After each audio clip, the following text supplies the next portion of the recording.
समझाते हुए कहते हैं, गिरना उतरना किसे कहते हैं। कहा महाराज, प्राचीन समय की बात,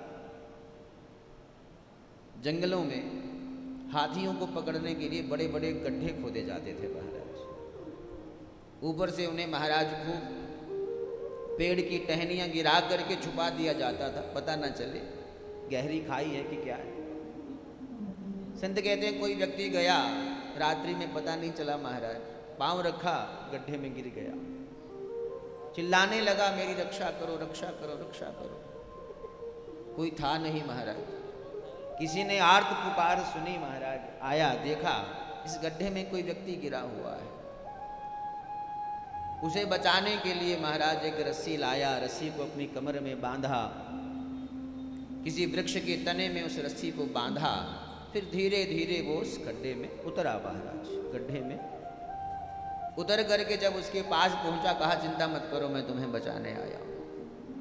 तब तक तीसरा व्यक्ति आया, उसने देखा एक नहीं दो लोग इस गड्ढे में गिरे हुए। जो उतरा था उसने कहा मैं गिरा नहीं हूं, मैं उतरा हूं भाई। गिरने में और उतरने में बड़ा अंतर है महाराज। इसी प्रकार हम सभी संसार में गिरे हुए हैं, पतित हैं, लेकिन भगवान जब आते हैं वो गिरते नहीं हैं, वो अवतार ग्रहण करते हैं।